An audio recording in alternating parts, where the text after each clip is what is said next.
Alrighty, here we are. Welcome back to another Wisco Fanatics Wednesday. A lot of basketball discussions going on today. We have two Badger games and one Bucks game, and then Jake and I are going to go through some Milwaukee Bucks myth busting on today's show as well. But we're going to start with the Badgers. They had two games over the last week, so we're going to get to those two games right after the intro.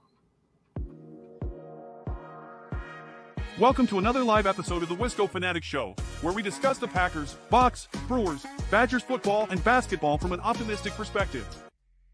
Wisco Fanatics is brought to you by Cardboard Legacy, Wisconsin's most complete sports card shop.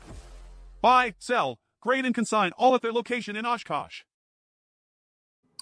Alrighty, so starting with the Badgers at Purdue, this was Saturday. This was number 7 Purdue at Purdue, one of the toughest games that the Badgers had on their schedule. Mm-hmm. And the Badgers went into Purdue and came out with a win. So let's start with Mike. We'll start with the guards.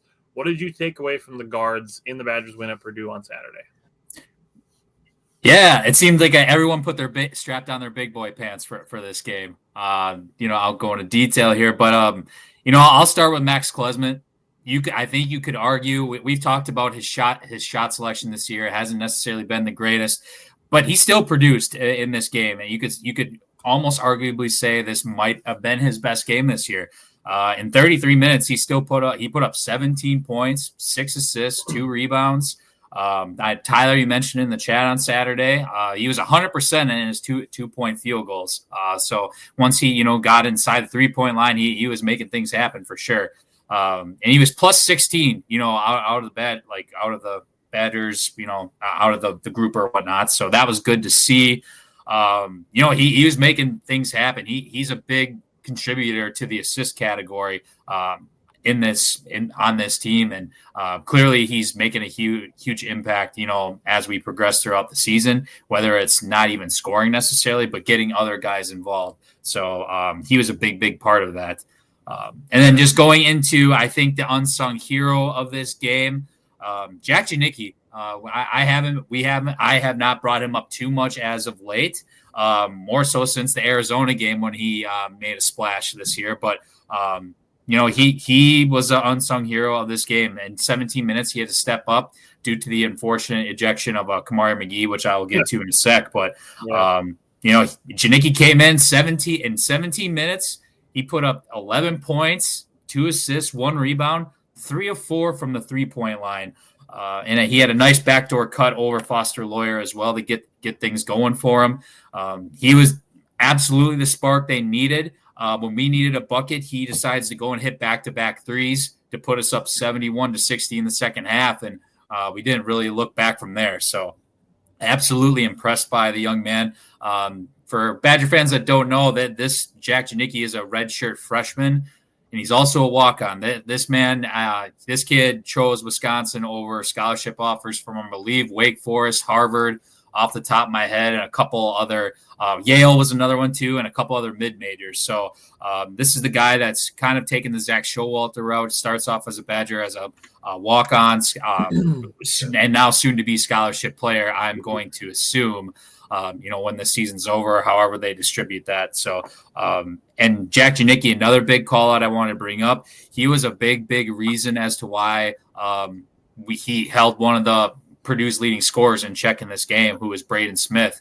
Obviously wasn't the only one. I know Tyler is definitely going to talk about the other guy on him too. That was on him. But, in 40 minutes, Braden Smith, he played 40 minutes in this game.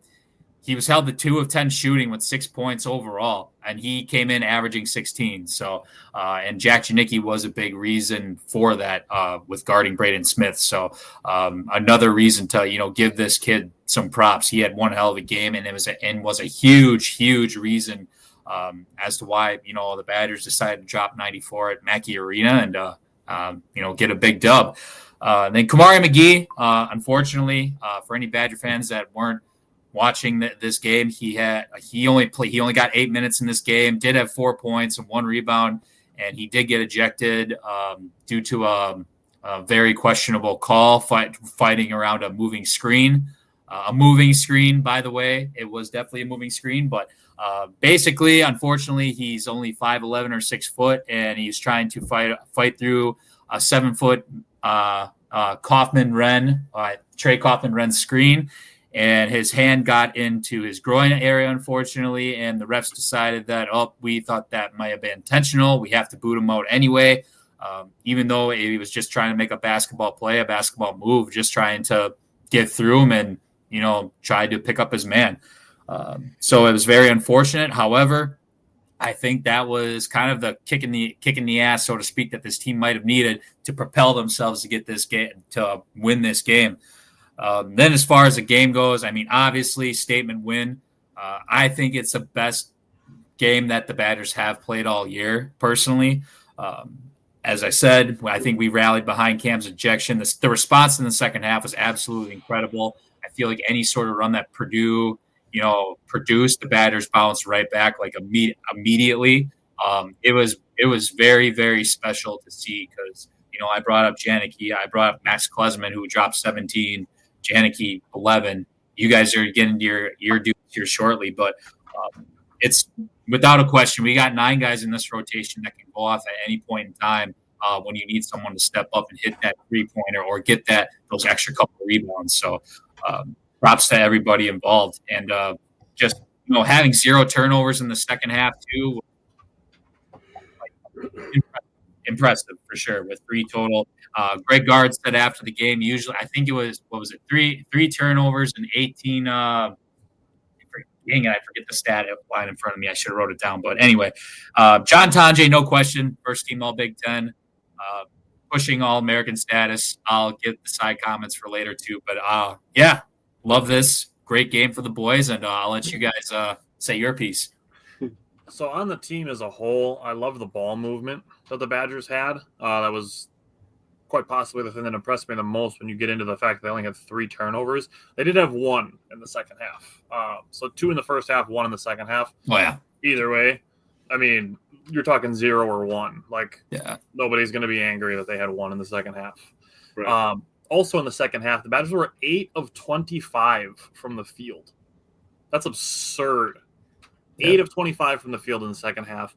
Love to see that. What I wanted to appreciate about Max Klesman is the fact that he was the aggressor when John Tonje was on the bench. So I wanted to give Max Klesman credit for that. As far as Kamari McGee goes, before I jump into the Johns,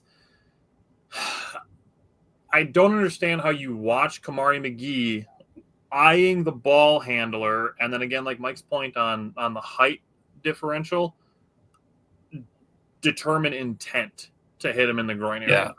Well, see, that's the thing they were talking about at halftime is you can't determine intent. So any shot that's near the groin area has to be, ejectable. And I don't agree with it, but you have to take some of the gray area out for the refs. They're already getting criticized for so much stuff. Being a ref is tough, And that's my thing is if you're going to determine that, it should be a flagrant 1. If that's really what you're going to determine that it was a shot to the groin.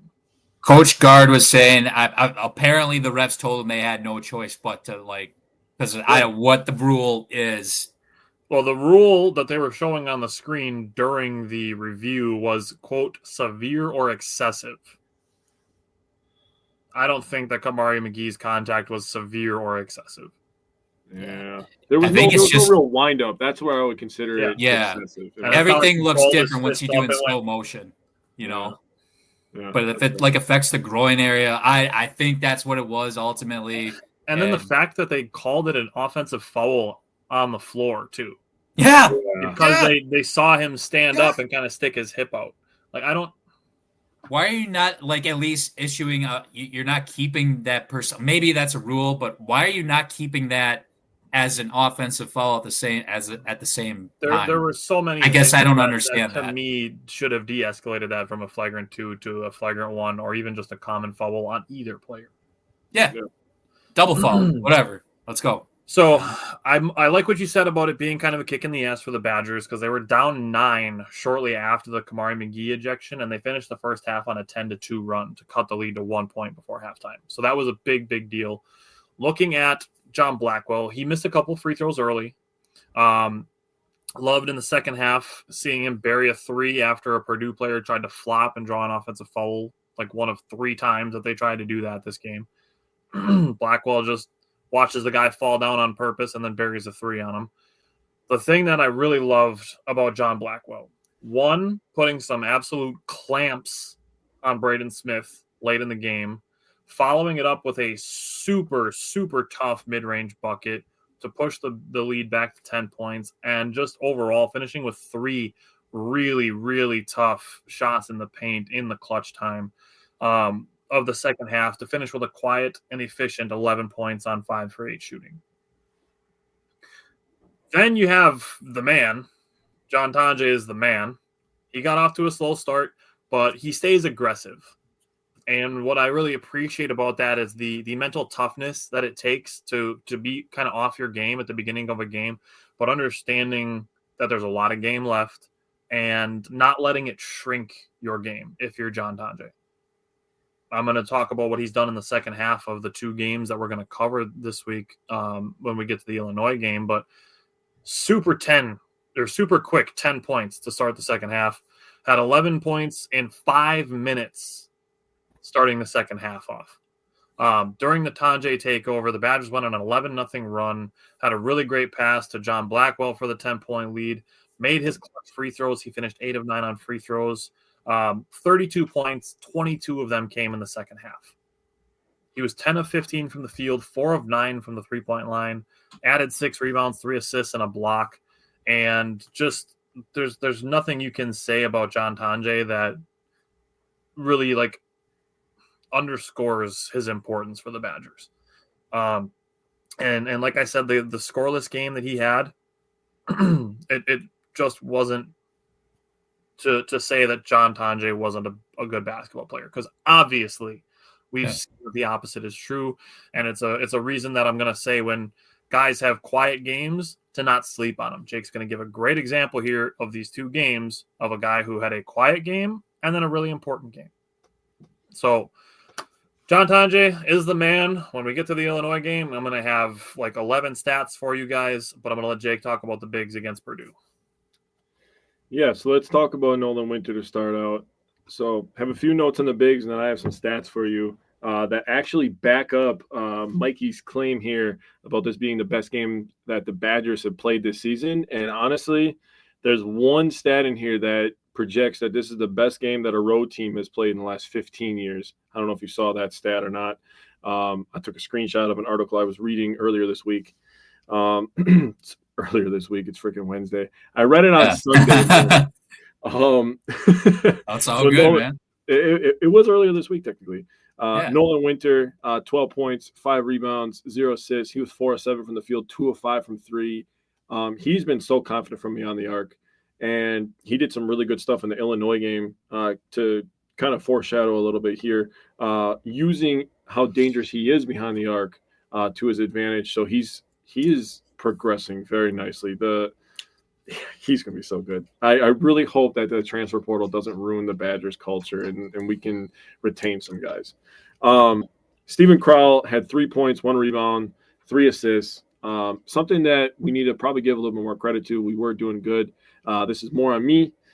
His passing.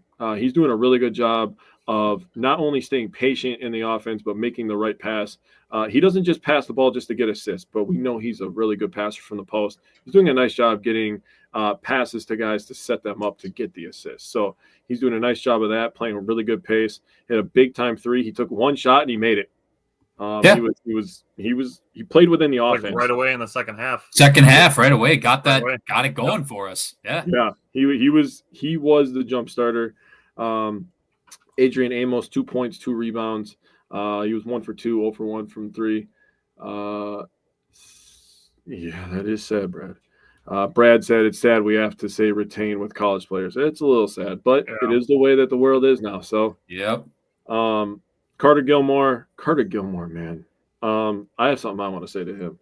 He's been really good and underrated on defense this year, and he has always kind of been known as a defensive player in the first place, but that was because he had lack of offense. I feel like his 3-point touch this year is kind of overshadowed how good he is on defense this year. He's had multiple blocks this year where he comes from the weak side and just swats it about 9 rows up. I feel like he baits other players into that stuff. I think he does too. He did a does. really, really nice job in this game, getting one on Braden Smith. Braden Smith was driving from the left side of the floor with his left hand and thought he was going to be able to get a layup. And Carter Gilmore said, and he just blocked that thing, like I said, about 9 rows into the seats. So I think that his IQ on defense isn't respected as much as it probably should. He's always been pretty good at positioning. He's good at spacing now on offense, so he's definitely a key player. Got to talk about TKR on Purdue. Got to give him his flowers. He has such soft touch down there for a guy who plays so strong, and that's something that you have to appreciate as an opponent. Now, people are going to watch this game, especially as Badgers fans, and be like, "Oh my God, Steven Crowell's getting destroyed. He's terrible on defense." TKR's a good player. He was a bucket. 20+ This dude's practicing against 80 every single day last year. Yeah. You know, right? Imagine like how much better you can get, like in practice, the adjustments that you make and stuff like that. Yeah, you're right. Iron sharpens iron, right? Yep. So I just wanted to give TKR a quick shout out. He's not on our team, but he's a good player. You could come to Wisconsin next year if you really wanted to. If you don't have enough draft buzz, you could come over and wear Cardinal red and white. I would not going to say no. We're going to have an opening at center. We are going to have an opening. I'm also lobbying for Owen Freeman from Iowa. Nobody wants to be stuck in Iowa, buddy. Come over to Madison, much more beautiful city, much better fan base. Yeah, come on over, man. We got way more than corn over here. So the stat that I read while I was reading this article on Sunday morning, the Badgers finished the game shooting 61.5% from the floor, had just 3 turnovers, and averaged 1.45 points per possession. Per former ESPN employee and college basketball stats guru Jared Burson, it's the first time a Division I team has shot over 60% and had 3 turnovers or less in a road game in 15 seasons.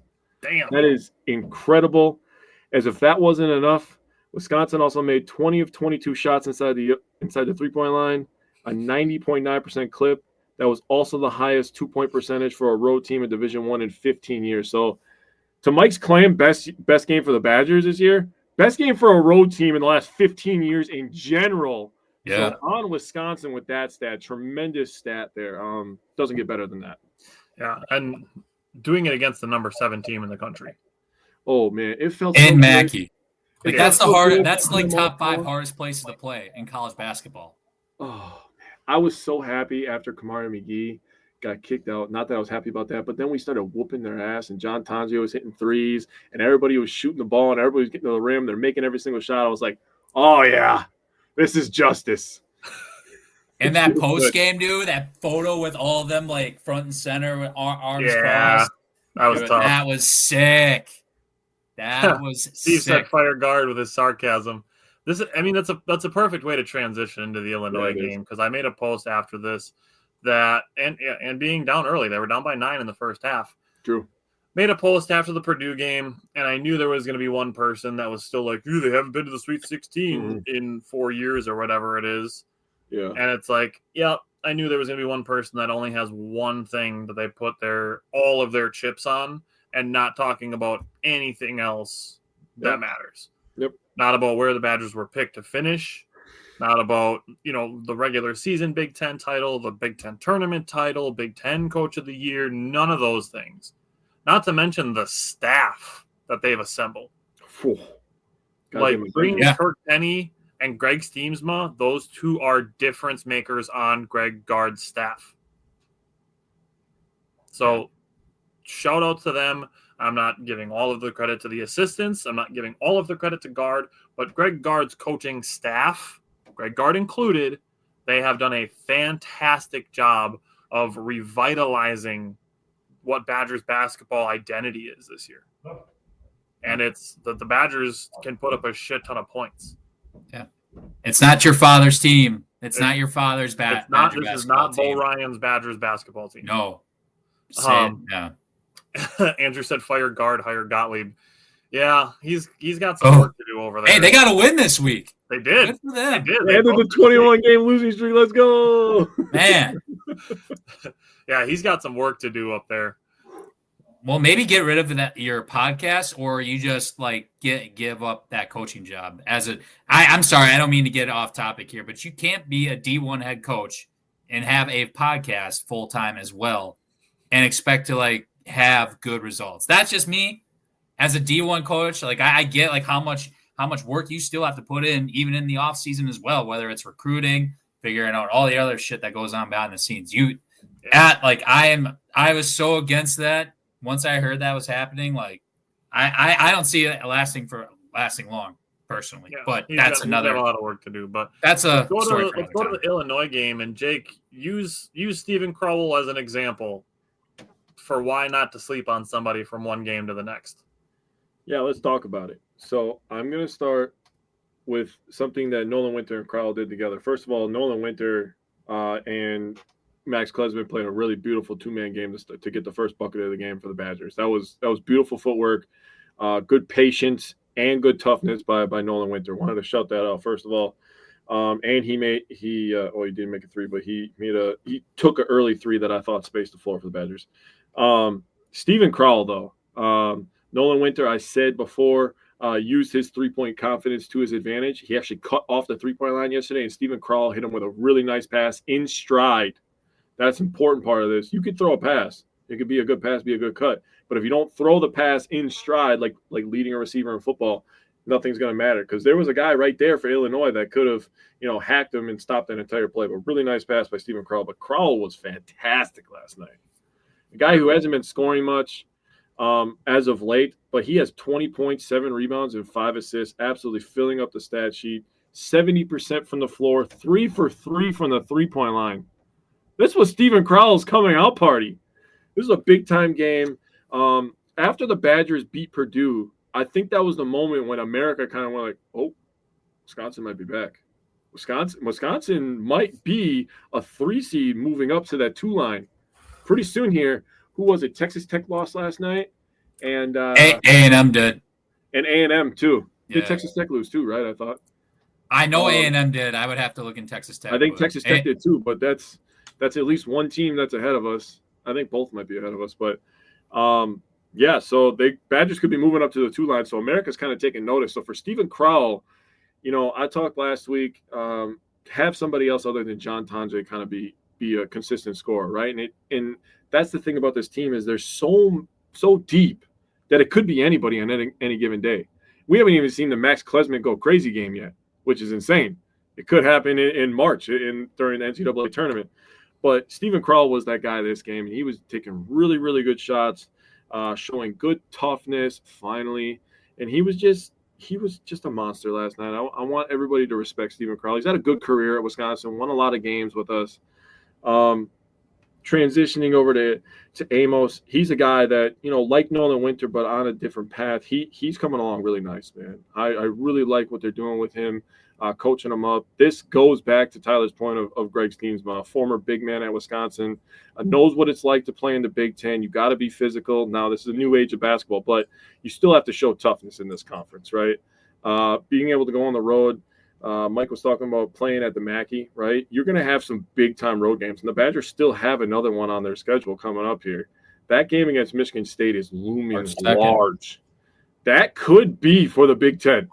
Yeah. Now, we're going to need Michigan to lose a couple games here, but if the Badgers win that game versus Michigan State, they could get into first or second place, which is insane to think about a team that was projected to finish 12th in this conference in the beginning of the year. Yeah. And they were talking about it on the radio on Monday before this game, but really not many people believe that this was possible for this team coming into this year. Maybe the players and the coaching staff, maybe a few of the parents, but there was really nobody else that believed that this could happen. I feel like we're an optimistic show, and we were only projecting 19 wins, 20 wins, right? I mean, they're at that mark already. Yeah. So good on them. Good coaching by them to get Amos on board. He started out rough, but he's really coming along nice. I think he's going to be a really good player for us. Carter Gilmore again. Mikey, you said it in the chat yesterday, and I was thinking it when you said it. I can't get over that he just shoots so good from behind the arc, man. That's insane to me. That was literally 30 seconds in transition. He just pulls it. Just yak. You're like, now you kind of start to expect it, right? When you're watching it, you're like, oh, Gilmore's open. He's going to pull this, and it's going to go in. Now he's mixing in pump fake and drives. Like, I mean, yeah, this offense is insane. It could really, really, really go. I think that's all I had. Oh, I wanted to shout one more thing out. The Badgers points in the paint. They scored 48 points in the paint, and they only allowed 28. So plus 20 points in the paint. Love that. Nice. Brad said he hoped the basketball transition from then to now is what they hoped, or what he hoped the football program was gonna do. There's a lot more pieces in the football program. Like, you're talking 90 guys versus like 18 to manage. So there's a lot more that goes into that. And I do still think the football program needed a lot more work than the basketball program did. Yeah. So it's I think in my mind easier to change the identity of a basketball team where you have 5 guys on the floor at a time that play both ends versus a sport like football where you have 22 guys on the field. Coaching matters, and I think they have the right offensive coordinator that fits the Badgers fan base, in my opinion. I think the identity that they want to have. Yeah. It fits the kind of players we want up front too. So I think the football team is going to be a little bit better. The record might be pretty similar because the next year's schedule is freaking Jesus. Andrew said the UWGB bandwagon is getting full. I'm assuming you mean for the girls basketball team. Great point, Tyler. I sure hope that's what he means. Yeah, the UWGB girls basketball team is legit. I don't know if they've won 17 in a row. Yeah, they're something good. Like that. Yeah. But you guys were bringing up Texas A&M and Texas Tech. Both of them did lose in the last week, as did Alabama. That's right. I watched that. I watched Auburn, Alabama play. It was good. They like to run. That's Auburn's so good, dude. Auburn's Steve said the follow shooting is so big that'll matter in March, and the double bye and the conference tourney is there for the taking. Absolutely is, and all the above. Yeah, all the above. And Steve, I'm going to come back to your other comment in just a second here, but I wanted to pull up the Badgers in KenPom, and the Badgers are currently seventh in net rating in KenPom. They are 6th in offense, 40th in defense, so they are 7th in the net rating in KenPom. I mean, you look at a couple other teams, like the only 3 or 4 that are really higher than them as far as both go is Auburn, Duke, Houston, and Florida. I mean, you look at Tennessee, they're number 1 in defense, but they're 30th in offense. Yeah. And then you look at Alabama, they are 3rd in offense and 39th. What's Iowa State at? That's a team that's on my radar. They're 17th on offense and 12th on defense. Because I think they have like a record of like 19-1 when they're like fully like healthy. And they're like, I was just curious. That's besides the point, but yeah. Michigan State currently at 13th in KenPom, and then Michigan is at 20th. Okay. So the Badgers are certainly within striking distance for the Big Ten regular season. Oh, yeah. Now, Steve brought up Tonje is the star that stirs the drink. He can get to the free throw line frequently and hits them and then drains threes. 2 games, and John Tonje scored 43 points in the second half of those 2 games. He had 32 points against Purdue, 22 of them in the second half. He had 31 points against Illinois, 21 of them in the second half. That's filthy.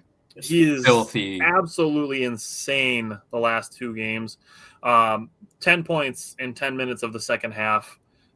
Illinois cut the lead to 10. John Tonje comes down and knocks down a 3.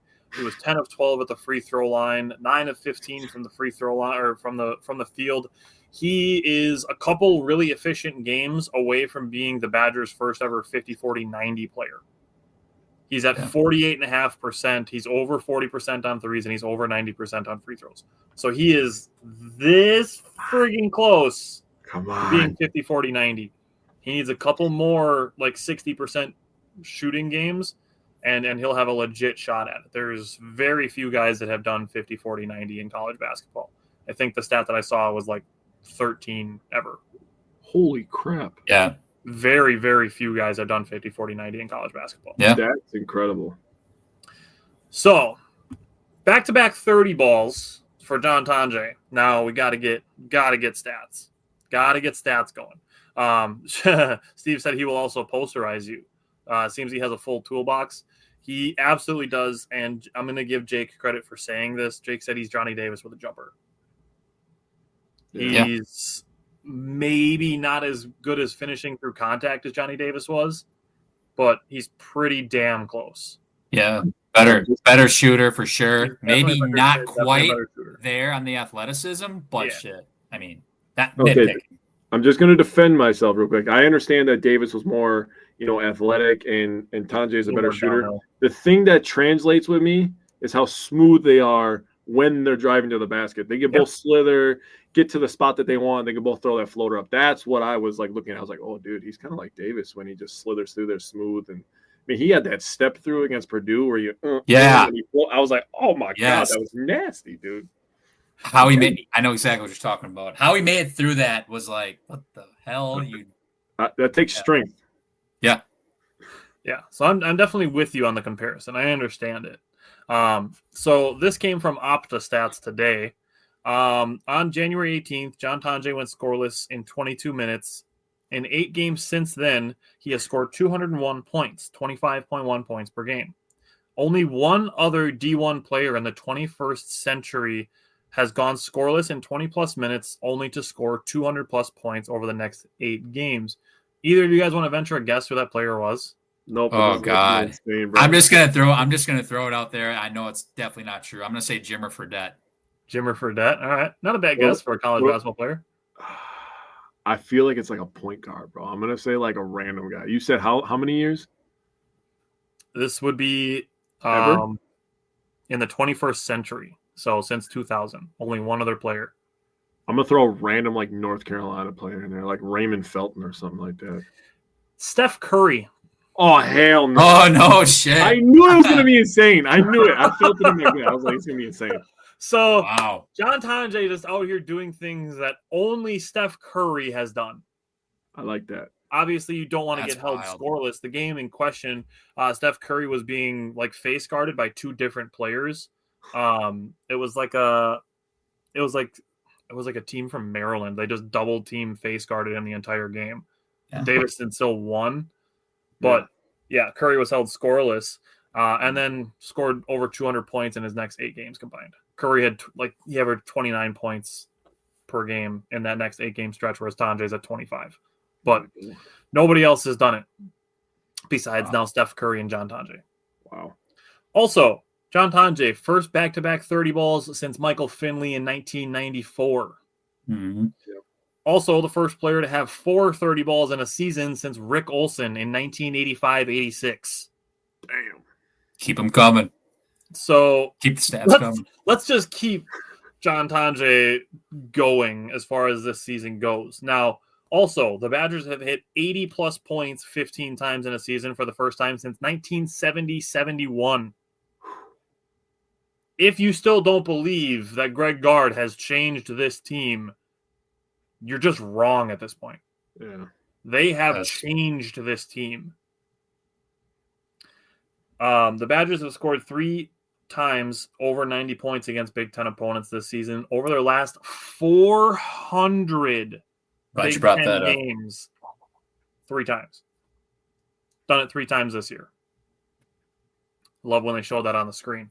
I'm going to look at Jack Ukonis' numbers from the December game to this game before I talk about John Blackwell. In December, the Badgers lost to Illinois.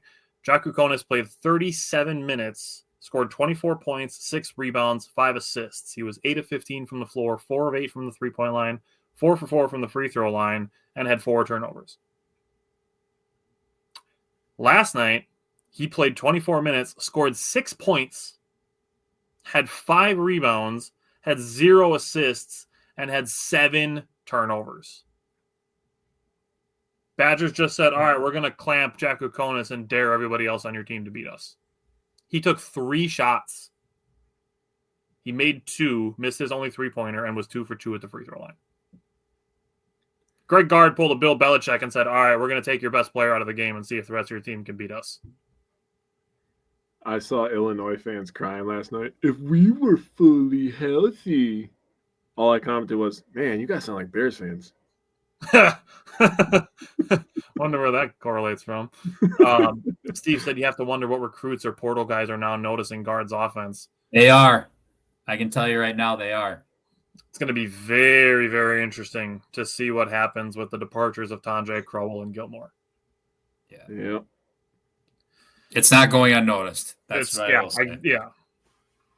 So other than that, going into John Blackwell, he was aggressive and assertive early in this game. I like when he is playing that way. It draws extra attention. It opened the driving kick for him to hit Stephen Crowell in the first half for a 3, and in the second half for a behind-the-back pass to Stephen Crowell for a 3. He had really, I would say, pretty quiet 16-point game. Mm-hmm. He was 7 of 15. Yeah. He was efficient again. 6 rebounds, 4 assists, 2 steals. This version of John Blackwell is a very, very good, efficient second fiddle to John Tonje's offense. And I love that for him. If he sticks around for another season, I know he's got NBA interest. If he sticks around for another season, he's going to get the keys next year. He's already being allowed to drive the car at times, but John Tonje's got the keys. John Blackwell could be the guy holding the keys next year. I think Blackwell would be like a fringe first-round pick right now. I think if he stays another year and shows that he could run the team, he could potentially be like lottery, like end of lottery pick. In that 10 to 20 range for sure. Yeah. I think he can move up a few spots, earn himself a little bit more money. Yeah. And yeah, Brad, it is about money for some guys, but I mean, if you're like John Tonje is a perfect example of a guy that the Badgers brought in. Missed a big chunk of last season to injury. And the Badgers were like, hey, come play here. And it's worked out magnificently. Yeah. Well, the Badgers aren't going to be going and grabbing the top performing players from Duke and UConn and being like, hey, come to Wisconsin. Like, that's not how the Badgers are going to operate. They're going to grab guys from the lower teams who are just looking for opportunity and skill sets that fit the team. And skill sets that they feel that they can coach up. Yeah. And those are the guys that they're going to bring in. It's not going to be like trying to outbid other teams for players. Agreed. All right. Mike, how'd you feel about the guards last night? I'm going to give a quick shout out with the whole John Tonje situation. Before the season started, Tonje was committed to New Mexico. So we got him to decommit from New Mexico to come to Wisconsin. I think we need to give out more props to Greg Gard. I think for that too. By the way, that's identifying a player that would fit your system. Take him from New Mexico and bring him to Madison. So John Tonje wasn't a high profile transfer due to his injury at Missouri last year because not many teams got to see him. 8 games he goes down. Thankfully, Max Klesman was the one who actually had a connection with John Tonje because when Klesman entered the portal, Colorado State was one of the schools that he was visiting, and John Tonje was there. So thankfully, there was that connection there going into it.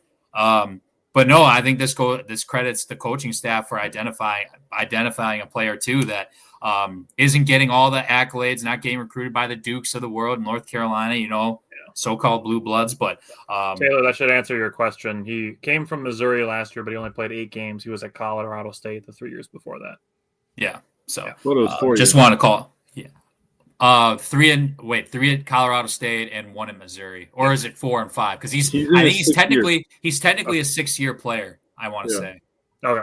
So it was 4 years. 4 years of Colorado. Yeah, it was 4 or 5, and then he got his injury settlement. Yeah, COVID. Right. We're still in the COVID years. So. Yep. Yeah. He had COVID.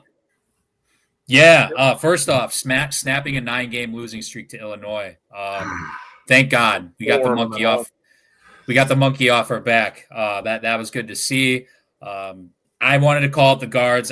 This fits with John Blackwell's in this category too. Tyler already brought it up, but I want to bring it up because I know Kamari McGee was a part of this. Klesman was a part of this. Holding Yakachonis to 3 field goal attempts total. That was absolutely insane. Putting the clamps down and forcing other guys to keep them in the game. Which, credit to Illinois. A couple guys did knock some shots down for him, but we have an offense now that is pretty goddamn fun to watch and pretty high power. They want to let that number 13 left-handed big dude keep shooting. Let that dude let it fly. Yeah. And the other who was their other guard? Jaw Gibbs Lawhorn. He was the guy that was knocking down some shots going last night that were, whatever. But no, I mean, besides besides the defensive side of things, it was actually pretty quiet for the guards for the most part. Max Klesmit only got 23 minutes in this game, but I think that's a testament to, Jack Janicki getting a little more playing time now. Kamari's getting 20 plus minutes, but either way, 5 points, 3 rebounds, 1 assist, still finding ways to contribute. So not the worst night, but not the best night. Is what it is. And Kamari McGee, 22 minutes, 4 points, 4 rebounds, and 2 assists. Jake talked about the rebounding before. Kamari McGee for, being a point guard, grabbing those 4 boards. I mean, that's big time, I think. So I feel like if Kamari is at the combination of 10 points, rebounds, and assists, I feel like that's a good sign for the Badgers. Yeah, that's actually might be something to look into. That way. That's actually, yeah. I say smart things sometimes. Yay. Yeah. Should look that up. But no, and I mentioned Janicki before. He definitely deserves some minutes coming into today. Got 11 minutes, didn't score, but he still contributed. He still got 3 assists, 2 rebounds, and 1 steal. So definitely still being active. Thankfully, we got other Badgers that can score for us, and end up with 95 points. But I think this game could have been, we could have won by 30, I think, in this game, because when you look at it, first half necessarily wasn't the greatest. We had 8 turnovers that turned into 11 points for Illinois, right? You take half of that out, we're damn near winning this. We're pretty much winning this game by 30. So, I thought we had a great defensive strategy for the most part. I mentioned it before. You hold Yakachonis, their best scorer, arguably, to 3 field goal attempts total. And yes, you want to make other guys, win the game for you. Ultimately, maybe you'll get away with it for a full game against our offense. Probably not. So I thought 0 assists and 7 turnovers is absurd. There you go. I guess there was a little. This is nitpicking for me going with the whole turnover part of it. There was a little bit perimeter D that I think we need to work on a little bit. We did give up some threes. I think it was due to miscommunication part of it. Towards the end of the first half, when they cut it to 6, when we were up by 12, they hit those back-to-back threes. And I think it was more so of a miscommunication thing. So it's just something that I saw that we might be able to work on a little bit in terms of perimeter D. But no, the confidence of this offense is through the roof. Ultimately, we have legitimately 9 guys that can come in, help spread the floor out, and can a 3 for you. The stat that I wanted to bring up, it's more so along the lines with the bench play. So in the combination of Kamari McGee, Gilly, Xavier Amos, and Jack Janicki, they are a combined 73 of 175 from the 3-point line. That's 41%. You need to guard these dudes when they're out on the 3-point line. So that's a big help in terms of what we like to do when you get a guy like John Tonje who loves getting to the bucket.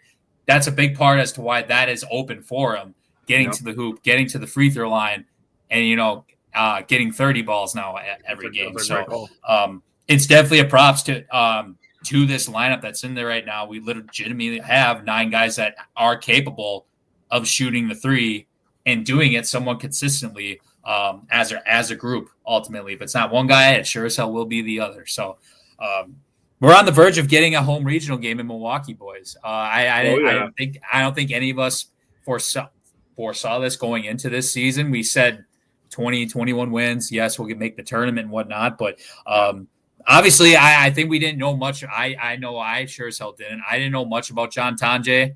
Not too much at all. He played at Colorado State, had a decent career. Did I think he was going to be doing this? Absolutely not. So it's just a compliment to the staff with development and some of these guys, but not just John Tonje, Carter Gilmore, Kamari McGee, Max Klesmit. I mean, guys that just buy in. They're not the best players, but they're the right ones that fit this system, and they ultimately just want to play for each other and win for each other. So got to stay hot, and I think Greg Gard needs to be in the Coach of the Year conversation. So Brennan said he's a 3-level scorer, and it's a thing of beauty. He's fully ready for a march run and ready to roll with the punches. Couldn't agree more with you on that. He really is a 3-level scorer. Not Brennan. He doesn't do the mid-range quite as much. He really just wants to get to the basket or shoot the threes, which is, it's fine with that. Steve said, what's Freitag's story for 2026? growth.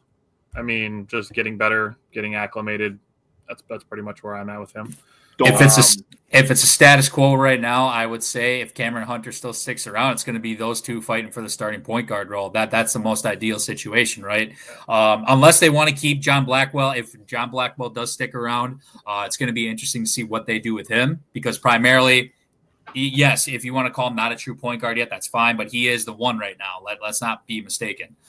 It's going to be interesting to see how he fits. Well, he's going to fit one way or the other, but do you move him to like the 2, the 3 again, and then you make Cameron Hunter and Freitag fight for that point guard starting role?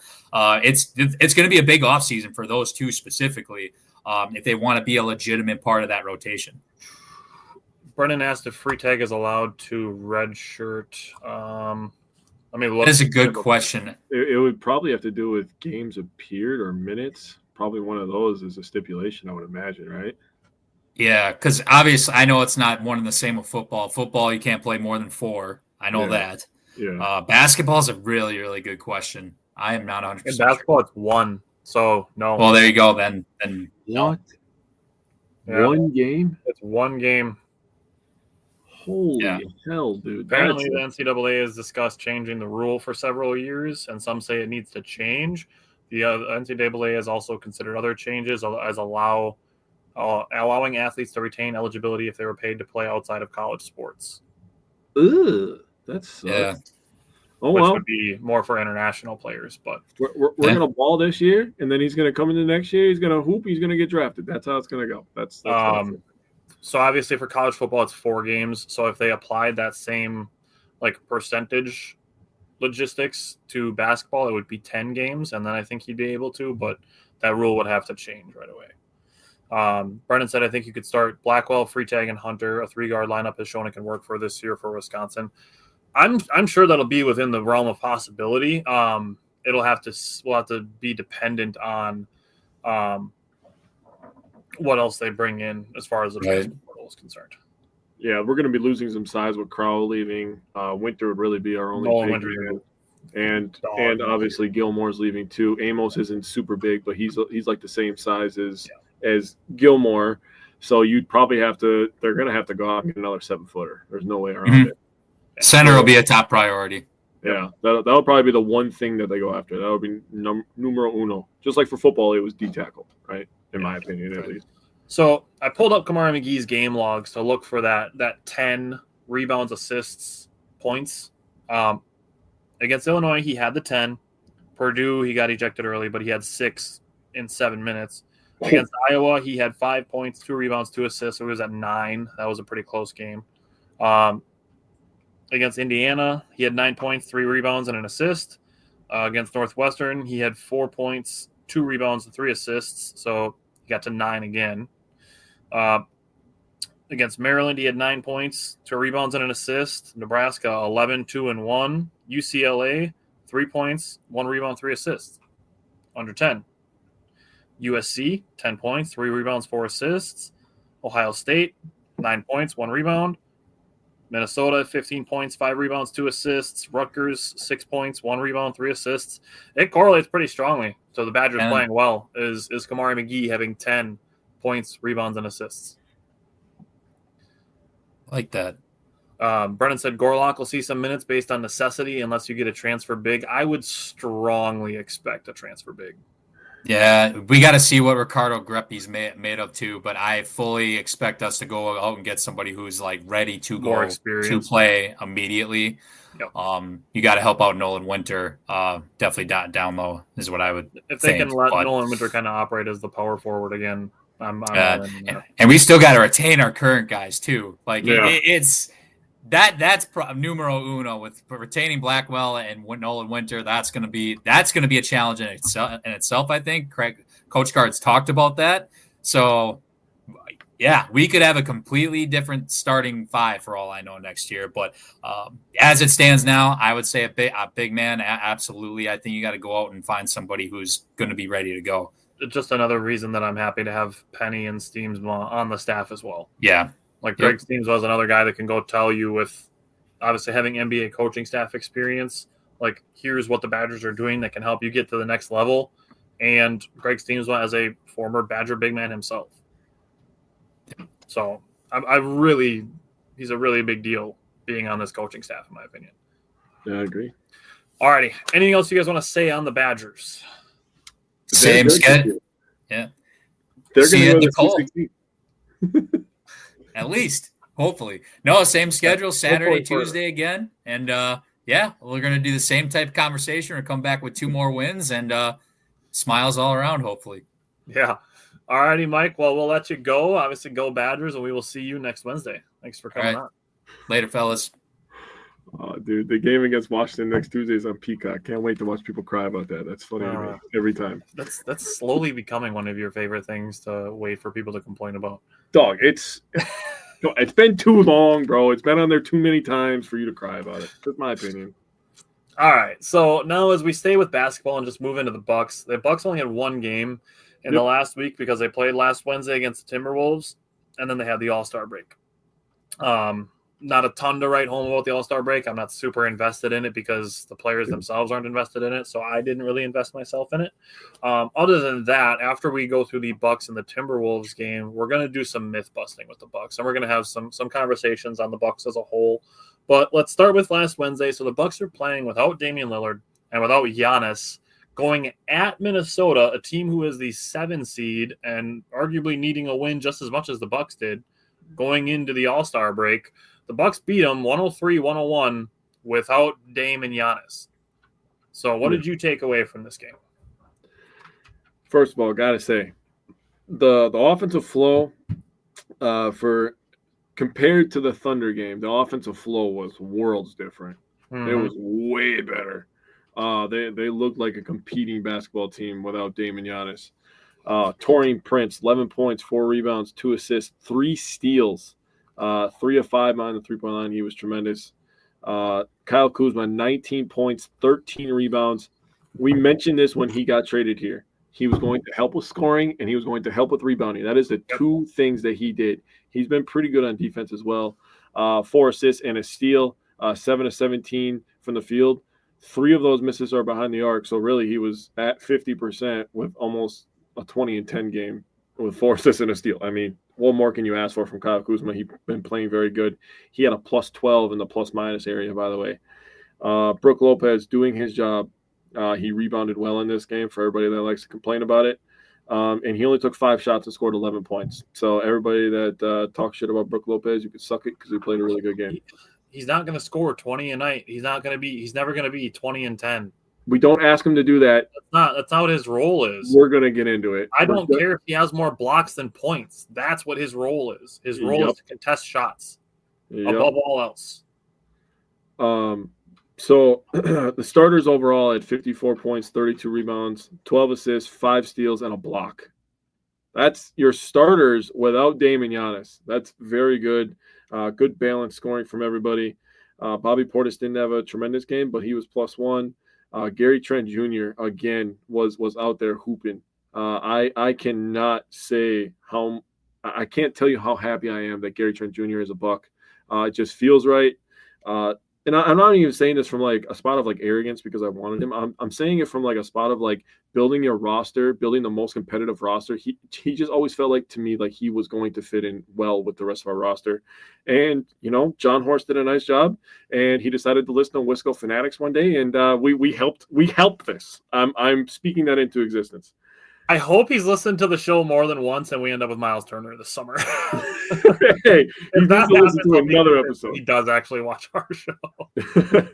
So, a few things before I let you go here. Kevin Porter Jr. He was good. He showed good ball handling. He showed good pace. He showed tough shot making. He had 11 points, 8 rebounds, 5 assists, a steal. Made a big-time bucket at the end of this game that ended up tying it when it felt like this game was kind of slipping away from the Bucks in the final moments, but made a big-time shot. Also, I forgot to do this. Shout out to Brook Lopez for making his free throws. For everybody that talks crap about him, he's a good free throw shooter. He does great free throws. He does all the little things well. I don't understand how you can have a problem with him. That makes because he's slow. It makes zero sense in my brain. He's a gigantic human. Yeah, he doesn't move super fast. Neither does Nikola Jokic. That doesn't make him a bad basketball player. Yeah, he does all the little things well. AJ Green was not hitting his shot as I was talking shit about him last week, and then he decided to hit his shot in some big time moments. So good on him for hitting his shot when we needed it the most. Kuzma, really, the only thing I have to say about him, if he gets the 3-point shot falling, he's going to erupt. And this Bucks offense is going to absolutely skyrocket into new heights that we haven't seen this year. He's just got to get a couple of them to start falling. Start hitting at that league average of 36%, which Tyler has brought up about 12 million times over the last couple of weeks. We're going to keep saying it so you understand that 36% is league average. So if somebody's shooting 37%, you're going to look at the number 37 and compare it to 100 in your brain and be like, wow, he's not good. 36% is average. Yep. So.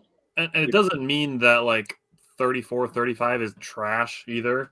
Yeah. That's below average. But again, you're talking about 450 players in the NBA. Right. The amount of players that are in that probably 35 to 38% range is probably a pretty thick group of players. Probably a majority, I would say.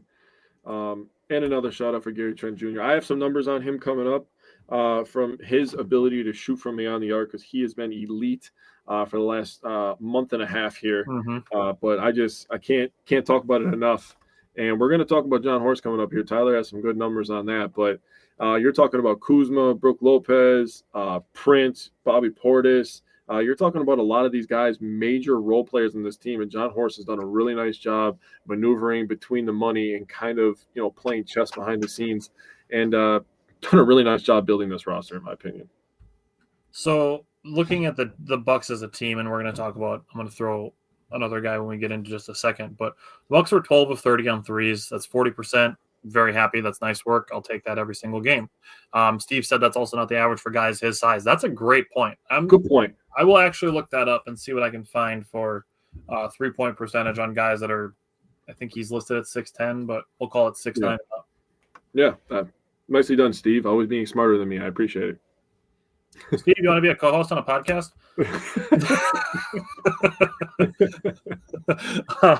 Taurean Prince and Gary Trent Jr. were both 3 for 5 from the 3-point line. Taurean Prince, a very, very stat sheet stuffing night. 11 points, 4 rebounds, 4 assists, and 3 steals. So a very good night for him. Looking at the Bucks as a whole, 12 turnovers, not bad. That's kind of right in that gray area that I'm okay with. Allowed 14 points off turnovers. Again, playing without Giannis, that's going to hurt your transition defense a little bit, but it is what it is. So the Bucks are without Dame and Giannis. Timberwolves are without Randall, Dante, and Conley, but they still had Anthony Edwards, Rudy Gobert, and 6th man of the year, Naz Reid. Yeah. So it's not like the Timberwolves are playing without their 2 best players and no other good players because they have guys. They were in the conference finals last year. Yeah. The Anthony Edwards against the Bucks, 1 for 4 from the field against Ajax, 1 for 5 from the field against Gary Trent Jr., and 2 for 6 from the field against Kevin Porter Jr. Kevin Porter Jr. played some very good individual defense, especially in the fourth quarter of this game. And I'm going to say something might be kind of a hot take given that we've seen some good Ryan Rollins games over the course of the season. But I believe that as Kevin Porter Jr. gets more acclimated to this team, he may take the backup point guard role from Ryan Rollins. And I don't think it's a guarantee that Ryan Rollins gets the Bucks open roster spot. Yeah. I think it's a possibility that the Bucks keep an open roster spot. If the Bucks want Rollins for the postseason roster, he just has to be added to the roster before the end of the season. So it's not like there's like a deadline in March or something like that. They can wait as long as they want, as long as he's put on the roster before the end of the regular season. Mm-hmm. But I think there's a possibility that they leave that roster spot open for about as long as they can to see what other players end up bought out or if there's anybody that they want to bring from the G League. Mm-hmm. So with that said, Kevin Porter Jr. played a pretty strong game both on both ends of the floor.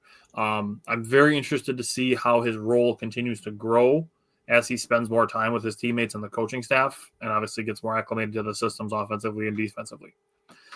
Going to Kyle Kuzma, I really, really like what he brings to the team athletically. And I understand he's not as good of a scorer as Chris Middleton. I understand that. He's not as good of a shooter as Chris Middleton. I understand that as well. But what he brings to the team is speed. He brings a lot of speed. And people kind of clown Doc Rivers for saying that Kyle Kuzma is a guy that can bring the floor up the way that Giannis does. He's not wrong. Doc Rivers was not wrong when he said that. I was a little skeptical of when he said it, but he's not wrong. Kyle Kuzma grabs rebounds, and he is gone. I'm very, very, very, very interested to see what a Kyle Kuzma, Giannis Antetokounmpo transition looks like. With Ajax. With Ajax. You have 3 dudes that could like jump high enough to go through the rim. Love that for us. So I'm very, very interested to see what that. Now, with that comes a little bit of turnover trouble. Mm-hmm. Now, I'm a guy that's kept track of turnovers since we've started this show. It's a big thing for me as far as basketball is concerned. I understand that with this play style, with this speed, this take and go type mentality that Kyle Kuzma has, it's just kind of one of those things we're going to have to live with to a degree. Now, I'm not saying we need to just accept that Kyle Kuzma is going to be turnover prone at times and he shouldn't work to improve it because he absolutely should. But it's something that comes along with his play style. So it's just something that I don't want Bucks fans to be like, oh my God, we traded for this guy and he's averaging more turnovers a game than Chris did. He's playing with the ball in his hands. He's going to play with the ball in his hands more. He's going to put the ball on the floor more than Chris did. So I just don't want to get into a point of trying to compare the play styles and the numbers of Kyle Kuzma and Chris Middleton so closely that we lose what Kuzma is bringing to the team. For people at home that don't understand just the tiniest bit of difference what pace does, I'm just going to tell you, we're going to get into some numbers later about pace, and it makes a major difference in the Dame and Giannis connection. You want to just move right into it? I mean, we can start talking about it. I mean, if we talk about pace specifically, I mean, you look at the easiest ways to score baskets, it's in transition. It's always in transition. There's less guys back on defense. Usually somebody ends up open because everybody's kind of scrambling around trying to find who's going to cover everybody. Yep. That's how you get layups. That's how you get open threes. Like, scoring in transition is always the easiest offense. It's always the first option on offense is to score in transition. Yep. So having a guy that can help you get into that quickly is something that I think is very, very beneficial to the Bucks. Obviously, it's something that they get better at with youth as well. And we'll see. This is one of the myths that I'm going to bust is talking about young guys and Jericho Sims. Steve brought up Jericho Sims and his 44.5-inch vertical. Yes, Clyde Frazier was praising Sims when on Marcus Johnson's podcast. He's a guy he's been here for a couple weeks, about a week and a half, and people are right back to the Doc Rivers is a bad coach because he's not playing young guys. Using Jericho Sims as the only example. Andre Jackson Jr. has been in the starting lineup for like 3 months now. AJ Green is a focal point of the Bucks offense. Doc Rivers is playing the young guys. Ryan Rollins has played a ton of minutes. He overtook DeLon Wright, a 32-year-old veteran. Doc Rivers is playing the young guys. He's just not playing the one young guy that you want on the floor. Yeah.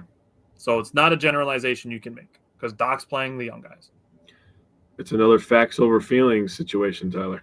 All of these myth-busting things are going to be facts over feelings. They are. Some of them are going to be video evidence over feelings.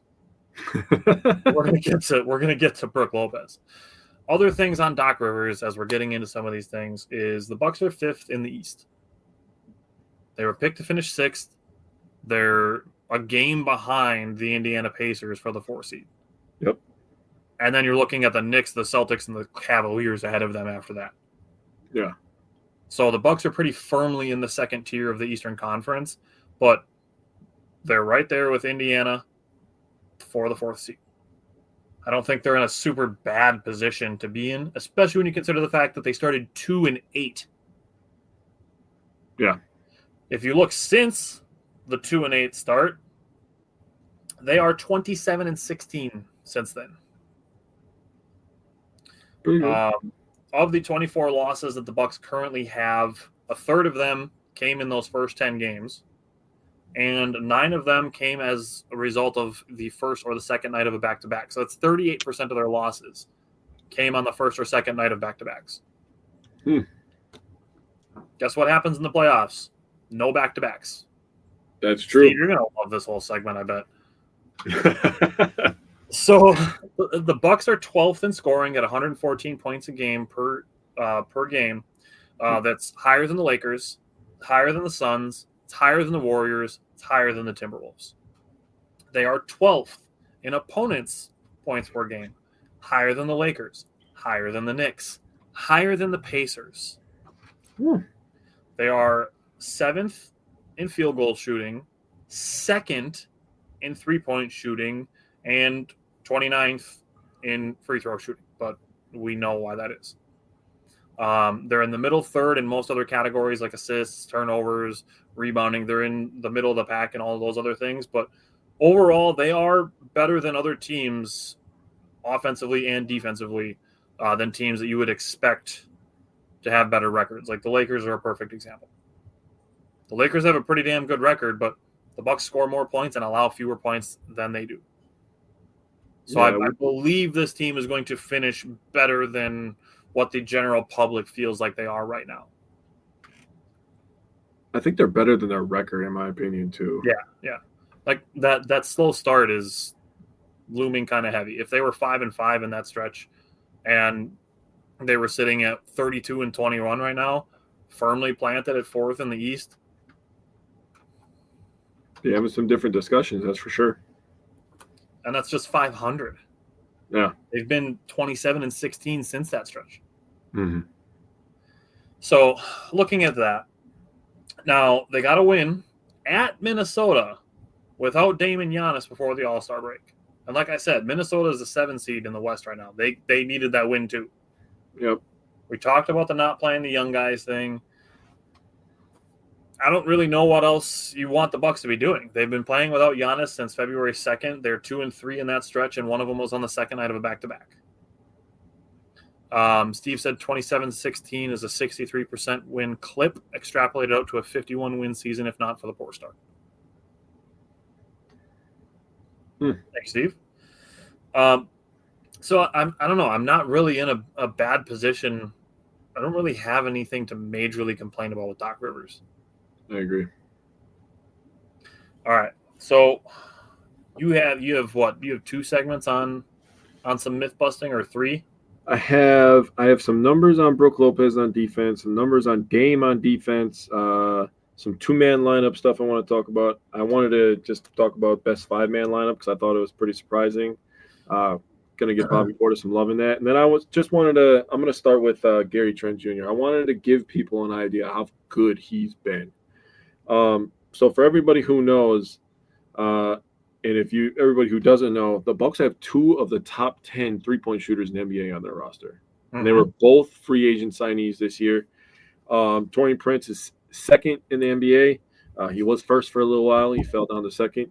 And Gary Trent Jr. is 10th at 42.9% over the last month and a half. So this is from their first game in January to today before they play their next game tomorrow. They have a doubleheader. They play the Clippers and the Washington Wizards on Friday. Friday might be Chris Middleton's Wizards debut, by the way.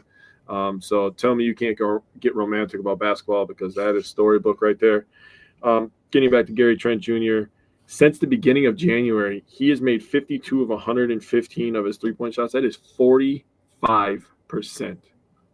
I want people to understand that is absolutely ridiculous. He has been a flamethrower. He has had 3, 4, 5, 6, 7, 8. He has had 7 games where he's shot at least 5 3-pointers. So that's tremendous stuff right there. Now, I'm going to go into some of my 2-man lineup stuff real quick, my boy. So first, I'm going to give a shout out because the best 2-man lineup, I talked about Gary Trent Jr., the best 2-man lineup on the Bucks, if you go by net rating, is Giannis and Gary Trent Jr. They have a net rating of plus 16.4. Damn. That is sick. For anybody who doesn't understand what that means, you take the offensive rating and the defensive rating, do some simple math. Their offensive rating with Gary Trent Jr. and Giannis is 127.4. Oh, that is ridiculous, dude. So their defensive rating together is what, 111 then? 111. Even. So essentially what that boils down to is that per 100 possessions, two-man lineups featuring Giannis and Gary Trent Jr. would outscore their opponents 127 to 111. That's sick. Love that. Sick. So Giannis and Dame, as a two-man lineup, they have a net rating of 4.2 overall. And at home, I wrote this down, their net rating at home is 11.7. So they're really good home cooking in Milwaukee. They average 119.3. That's their offensive rating, I should say. And they have 107.6 defensive rating at home. Overall, they have 116.2 and a defensive rating of 112. So offensive rating averages on offense is 115.7. So they are above the average offensive rating. And the defensive rating is 115.3. They are at 112. So they're below the defensive rating, above the offensive rating. So people, I got to tell you, I was looking at pace, and I looked at last year. I looked at Damon and Giannis last year. They played at a quicker pace last year. They played at a 103.37 pace. They scored more points. They had a higher offensive rating, and they had a lower defensive rating. That equated for a better efficient field goal percentage at 59.3. This was last year. This year, they're at 57.7. So when you break it down, this is the kind of stuff that the GM has to go through, the coaching staff has to go through. When you break it down, and I'm not trying to shit on anybody, but you look at a trade, Chris Middleton for Kyle Kuzma, right? What's all the things that we just said about Kyle Kuzma? He rebounds, and when he grabs the ball, he's gone. Tyler's been talking about that for the last 2 weeks. So he's trying to play at a faster pace. You look at Dame and Giannis' numbers, when you compare pace, they're way better playing at a faster pace. So going from a guy, Chris Middleton, who obviously has been slowed down by injuries, it's really sad to see him, kind of go out like this. But injuries take a toll on your body, obviously, just like a regular person. But these are world-class athletes. People talk about it all the time. Chris Middleton's out there trying to guard some of the best athletes in the entire universe. So when he's playing at a slower pace, it slows down Dame and Giannis, obviously, and that's kind of hurting their offensive output. But they still boast a really high assist percentage at 60.9 assist percentage. That's crazy. And a 2-to-1 assist-to-turnover ratio. So they're still shooting the ball efficiently. Their offensive rating is good. They're finding each other in the right spots. So overall, they've been really good. Now I'm going to talk about some best five-man lineups. I'm going to pass it over to you, and then I'll talk about Dame and Brook defense later here. Yep. But the best five-man lineup on the Bucks, this is crazy. Can I try to guess it? Yeah, try to guess it. I'm going to say Dame, Gary Trent Jr., Taurean Prince, Bobby, Giannis. Nope.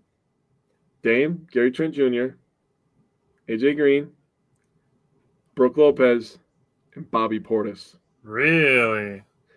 121.8 offensive rating, a 99.6 defensive rating for a net of 22.2. Does it tell you how many minutes or possessions they've played together? They played 121 minutes together. So I was shocked. I was like, Bobby. I was expecting Giannis Antetokounmpo in that slot, right? That's very interesting. That is pretty interesting. Now, I think that obviously Giannis gets – I think this could sound like an excuse, but I think that it's true. Giannis gets left on the floor, and they may put some other people in, like a Ryan Rollins. And I'm not trying to shit on anybody, but they may put some other lower players on the totem pole in with Giannis because they figure that Giannis can carry the offensive load. He's so good at defense, he'll make up for some things. So I think that may be a factor, but AJ Green is playing some tremendous defense at times. Gary Trent Jr. Dame is better on defense than people realize. We're going to talk about that shortly. And Brook Lopez is better on defense than people realize. Yep. So just wanted to throw that out there. I thought that was really interesting that five-man lineup had the best net rating on the Bucks. It's interesting. So, Steve, unfortunately, the NBA website only gets so specific with three-point shooting, so it only gives me 6'7" and up or 6'10" and up, and Kyle Kuzma is classified as 6'9". so I can't search by 6'9" and up. He is currently in the bottom quarter of guys that are 6'7" and above, but if you go 6'9" and above, he'd be kind of in the middle of the pack. Like, he'd be just above Jonathan Isaac. He's above Jonas Valanciunas, Alperen Şengün, DeAndre Ayton, Giannis. So, like, he'd be above those kind of guys. Those guys are mostly centers, but he'd 3% behind Paolo, 3% behind Alex Sarr, a very top draft pick. He's 4% behind Anthony Davis. Like, he's 4% behind Franz Wagner. He's not far off of some of these other guys that play like the stretch 4 type positions. So if we just get him making 1 out of 3 threes per game in that like 2 for 6 range, and he has a couple games where he goes 3 for 5, 3 for 6, his numbers are going to creep much closer to that league average number. Yep. What the average is for players in general that are over 6'9", again, it would be, I can give you the numbers for over 6'7" and try to find that. But overall, it's not a crisis. Again, as far as the Bucks scoring, transition is going to be their best option. They have one of the scariest transition basketball players of all time on their team, and a whole bunch of guys that you would be okay with trailing for 3. Yep. You talk about guys, when the opponent's defense all sucks down to the paint to try to stop Kuzma, Giannis, and Ajax. You want to throw that in there. You have Dame and Gary Trent Jr. and Taurean Prince and AJ Green and Bobby Portis and Brook Lopez all trailing the floor behind those guys to just kick the ball out.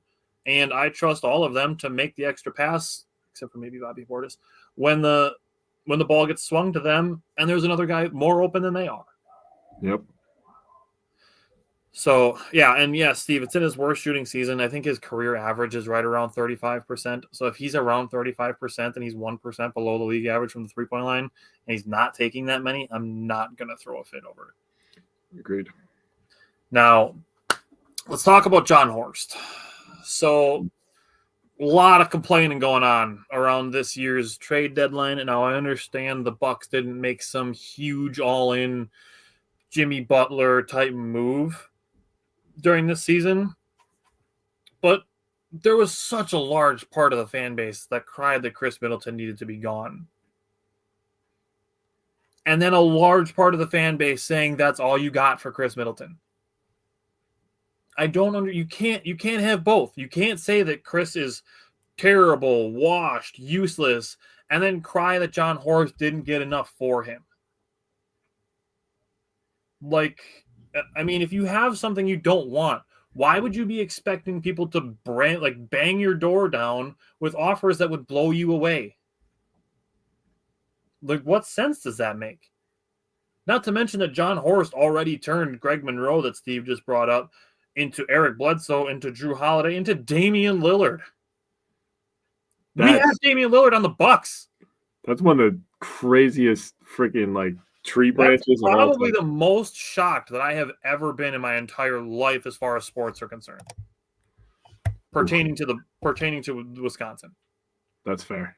I don't think I've ever been as shocked as I was as finding out that Damian Lillard was coming to the Bucks. I remember exactly where I was. So do I. So we get to that. There was no way that Horst was turning Chris into like Kevin Durant or something like that. You have to take what other teams are willing to give you. Yep. So not only did Horst get Kyle Kuzma, who is giving things to the Bucks that the Bucks needed. The youth, the athleticism, the rebounding athleticism. We talked about all that. But also helps the Bucks get younger, helps them get under the second apron, which is going to help them this summer. It's going to give the Bucks this summer access to the 2032 first-round pick that if they had finished over the second apron, they would not have access to. They wouldn't be allowed to trade that pick. So now coming into this summer, the Bucks are going to have access to 2 first-round picks, not just the one. Mm-hmm. They're also going to be able to sign players for max contracts that aren't already on the team. That's something that they would not have been able to do over the second apron. Please, Miles Turner. Times 10. Then overall, people complained about the trade deadline that they got Kyle Kuzma, Kevin Porter Jr., and Jericho Sims. And that was it. That's the big all-in. Again, I said this when the trade deadline first happened. This is kind of more of like a soft all-in, freeing up the team to be able to go heavily all-in next season. Now, I understand people don't want to hear that because Dame and Giannis aren't going to play forever, but they're going to be playing next year. Yep. Now, Brook Lopez might not be playing next year, whether it's because the Bucks decide not to re-sign him or he retires, both of which I can see being the case. Yeah.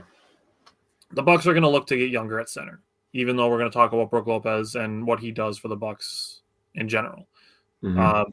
If they decide to bring him back for a much cheaper deal, I'd be interested in something like that. But the Bucks are going to be making a lot of moves this summer. Yeah. One of the other things that John Horst did was bring in Kevin Porter Jr. Now, I understand not being a fan of him off the court, but we're talking strictly on the court. And now people want Kyle Porter Jr. playing the backup point guard over Ryan Rollins. Yep. Which I can get on board with. Like, I can get on board with that part. But again, the amount of complaining about John Horst is not equal to the amount of people wanting players that he acquired on the court more.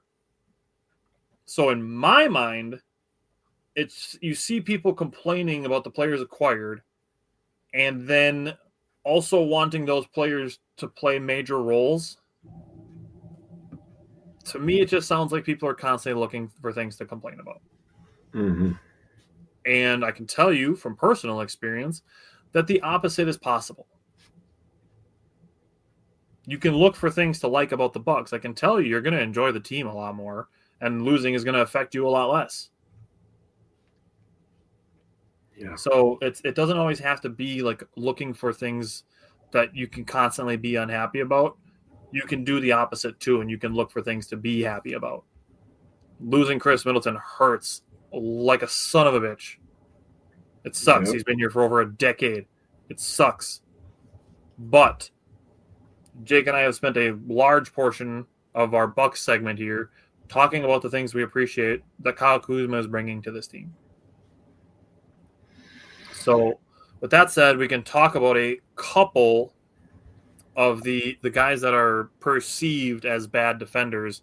And let's start with Brook Lopez. Jake, I'm going to let you talk about Brook Lopez, and then I have a stat that I want to give about him. And then we'll talk about his rebounding before we go into Dame, and we can end with Dame. Okay, so I wrote down, and this is for Dame and Brook, I wrote down defensive field goals made, defensive field goals attempted, defensive field goal percentage, and field goal percentage, and I wrote it down for overall 3-point, 2-point, less than 6 feet, and less than 10 feet. So overall, Brook Lopez, defensive field goals made, 8.5, defensive field goals attempted, 18.6. So gonna transition this to contested shots. Brook Lopez leads the NBA. He's led the NBA for a few years here. He leads it by a lot. He does in totals. In terms of average, he's at 13.5 contested shots per game. It's number one in the NBA. He's been number one for like 3-4 years running now. Contested twos. Out of those 13.5, 11.3 of those are contested twos. It's no secret that Brook Lopez plays a drop coverage, and he's known as the rim protector. Now, this all works having another 6'11/7-foot guy behind him who's a super athletic Greek freak. But Brook Lopez still does his job to a T. He does his job to a T. We're going to have video examples of him doing his job. What he's asked to do, he does good. Yep. Now, his defensive field goal percentage, this is the amount of field goals defended, right? The percentage of field goals defended, 45.9%. So literally almost 50% of the shots that people put up on him, he's guarding them. Yeah. I don't know what else you can ask him to do. People are shooting 48.6% on him. It's a little bit of bad luck. Not honestly, to mention that they're all closer to the basket. True. I mean, you talk about like the average paint percentage for the NBA, it's probably around 60. Well, here's the thing. So you get into 3-point shots. He's defending 38.3% of them. People are shooting 35%. So they're under the league average. It's below average. You talk about 2-point shots. He's defending 49.1% of them. People are shooting 55%. It is what it is. I feel like it's probably around 60%. I'll see if I can find it. Less than 6 feet. He's defending 57.3 of it. People are shooting 63.4%. They're close to the rim. All Brook Lopez can do without fouling is just put his hands up, be there, and contest it, right? And again, he's doing exactly what he's asked to do. Less than 10 feet, he's contesting 54.9 of it, and people are shooting 59.7% on field goal percentage. So just talking about Brook Lopez defense, he's doing exactly what he's supposed to do. Having Giannis behind him makes everything kind of work, but he's doing what he's supposed to be doing. He's contesting twos, contesting threes, doing his job. NBA average field goal percentage is 46.5. 3-point percentage is 35.9. That's 36. I can see if I can find it for paint, but the league average field goal percentage is 46.5. Okay, so people are shooting barely above that, but I can promise You're you, talking 2% over the average. I can promise you that this is a fact. The majority of them are coming from close to the basket. Right. Nobody is contesting more shots than Brook. I can guarantee you that. Yeah. So he's contesting the shots, and Tyler has talked about this before. I've got on the bandwagon as well. Great offense beats great defense every single time. So if Brook Lopez is there or not, if people make the shot, they make the shot. He's done a good job doing what he's supposed to be doing. Now, on top of him playing drop coverage, he also boxes out a lot, and people talk about his rebounding all the time. I don't understand it. You want to talk about pace.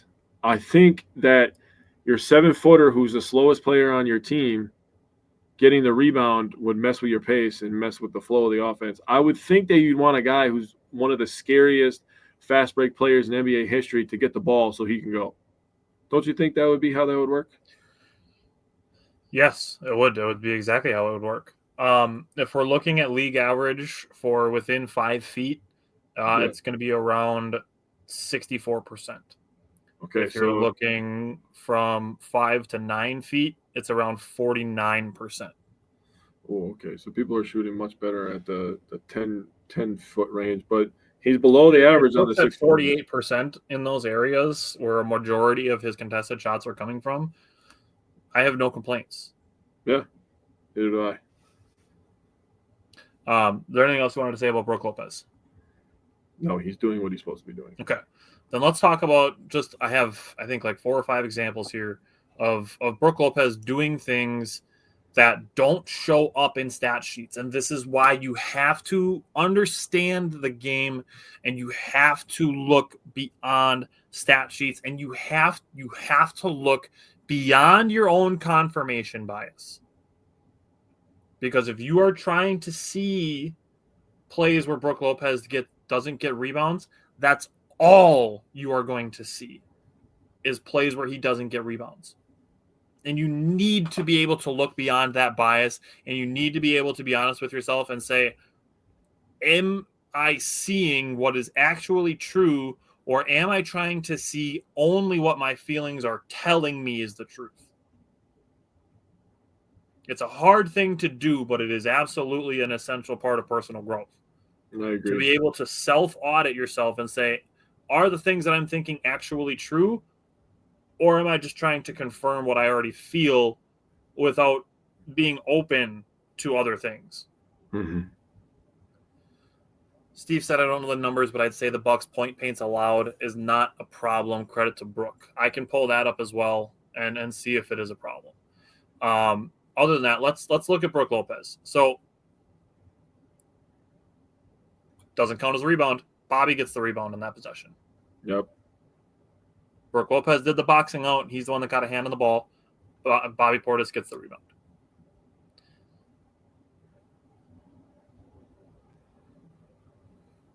Brook Lopez doesn't give a shit about this rebound. All he's doing is boxing out so that Dame or Giannis can grab it and start their offense. And what do you know? Giannis gets a transition and one out of it. Oh, wow. That's weird how that works. Oh, but Brook Lopez didn't get this rebound. He doesn't give a shit. Damian Lillard got it.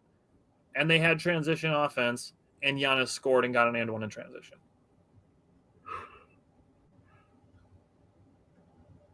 Boxing out, tapping the rebound to Giannis.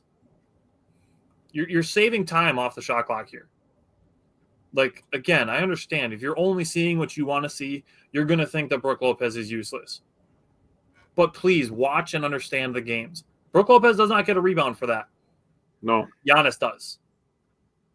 And I'm not saying that Brook Lopez is inflating Giannis' stats or anything, but Brook Lopez does not give a shit about what the rebounding column of his stat sheet says. Yeah. Brook Lopez is more interested in winning basketball games. Yep. That's the stat that matters at his point in his career right now. So we're talking on a fresh 24-second violation. If Brook catches this ball and gives it to Giannis, you're talking about 20 or 21 seconds left on the shot clock, or 22 seconds when Giannis gets the ball versus 24, 23 and a half.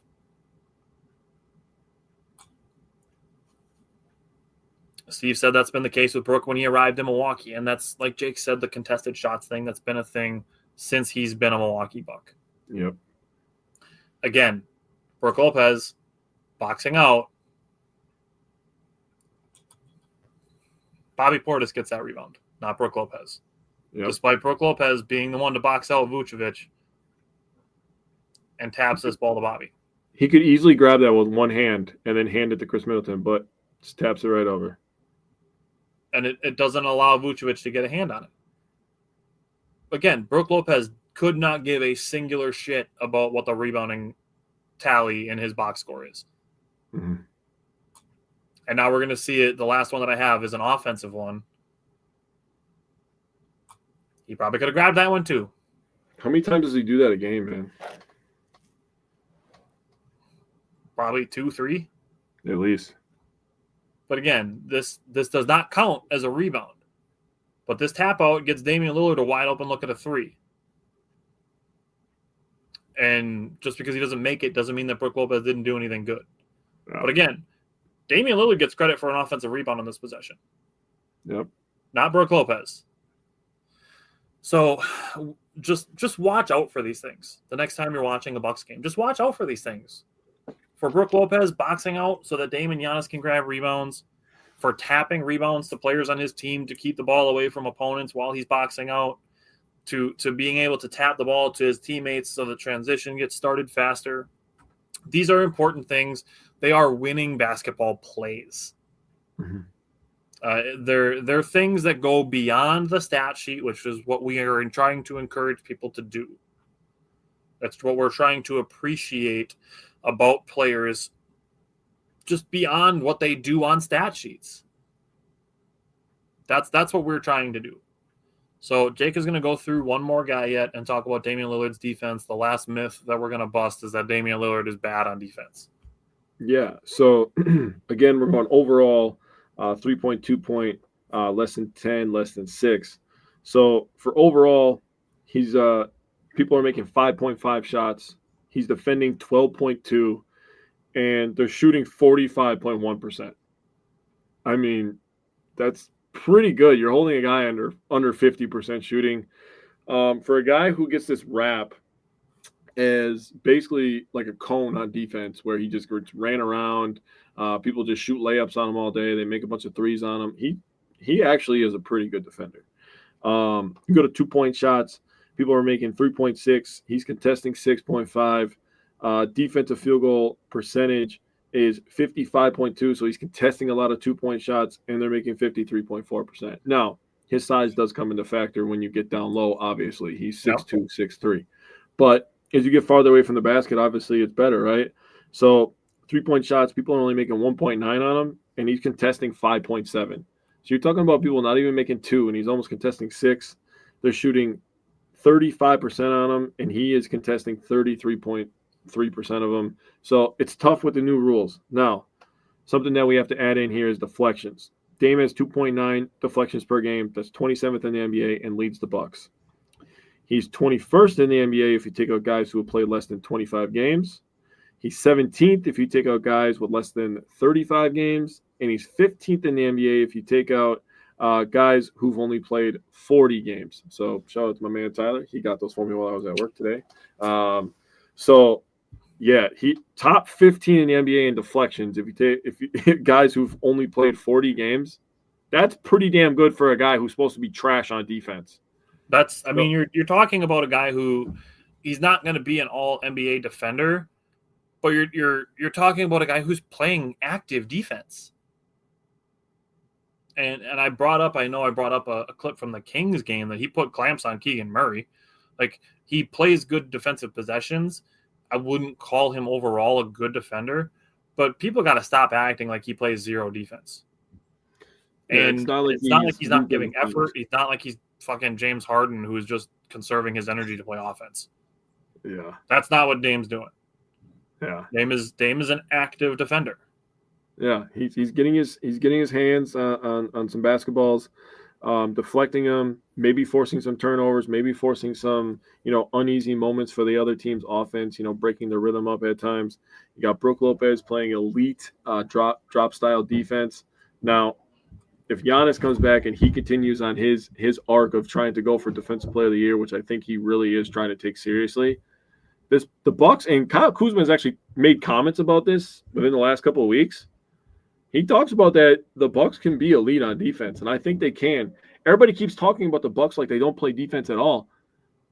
Correct me if I'm wrong. I believe they're 11th in defensive rating right now in the entire NBA. So you're talking about a team that's just barely outside the top 10, scratching the top 10, and people are forgetting about them as a championship contender when they have one of the 3 best players in the league. It makes no sense to me. I'm sure you're going to look up the defensive rating, right? Yeah, I'm pulling it up right now. Yeah. Defensive rating. They are 11th. You are correct. Yeah, that was the last time I saw it after their game. So it makes sense. Yeah. So this is a team that could absolutely win it all. So don't get discouraged by that 2-8 start. Looking at their record where they're sitting in the Eastern Conference, people have some feelings about the East. Think it's not as good as the West. Listen, still got another 30 games to go yet. And I don't care what conference you play in. Only one team from each conference makes it to the finals. And then one team stands on top of the mountain. You give me a chance with a top 3 player in this league and a guy who wants to win real bad and he's a top 75 player, I'm in. So Steve brought up, he said, I don't know the numbers, but I'd say the Bucks paint points allowed is not a problem. Credit to Brook. Steve, you would be correct. The Milwaukee Bucks currently allow the 6th fewest points in the paint per game. That's pretty good. They allow 46.4 point paints per game. That is less than 5 points away from number 1 Oklahoma City, who allows 41.9. And Oklahoma City probably has that because they're killing everybody every single night, so people are trying to shoot threes to keep up with them.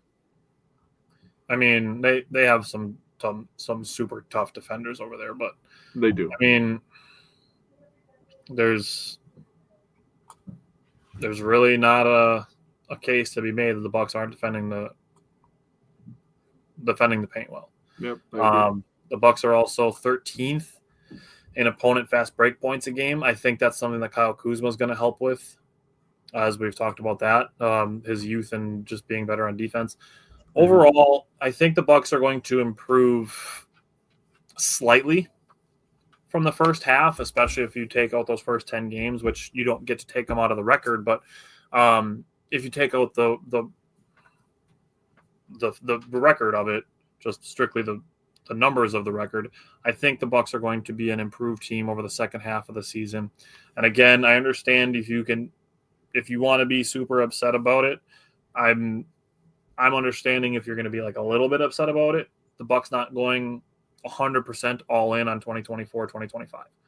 And if you are a person who thinks that the Bucks were cooked or done or their window is closed after those first 10 games or the first 3 months of the season or up until now, why would you want them to go all in anyways if you didn't think they were capable of winning anything?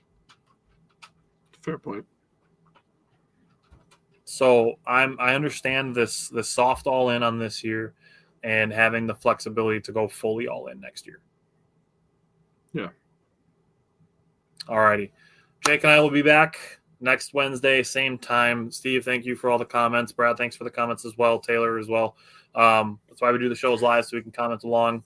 And Steve asked some really good questions, which helped give us even a little bit more context. Jake and I will be back next Wednesday with Mike to talk more Bucks and Badgers. Until then, go Bucks and Badgers. And then March 4th is going to be our next Packers show. We are creeping up on it. That's going to be our free agency show and a couple trades for each of us. So just know behind the scenes, we are working strongly on our NFL draft prep. That's a big part of what we do. Super busy on that, and we are also working on our Brewers primer and how we're going to relay our information for what we are looking for the upcoming Brewers season. So that is also going on there as well. Andrew said can't improve much. You're talking about the NBA Cup champs. You are absolutely right. They are that. So they've already won a trophy this year. That's fair. Thanks, Andrew. Thanks, guys. And we will see you guys next week.